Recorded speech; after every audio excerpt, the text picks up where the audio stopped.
Bəli əziz izləyicilər, bugünkü gündə gördüyünüz bu dovşan 250 manat dəyərindədir.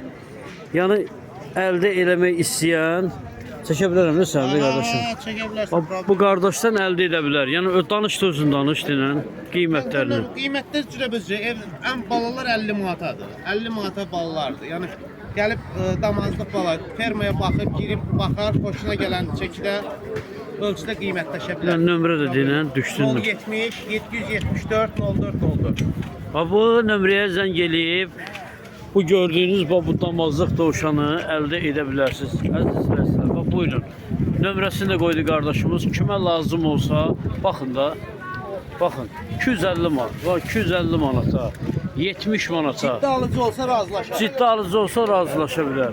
Baxın da, yəni maşallah maşallah deyin ha.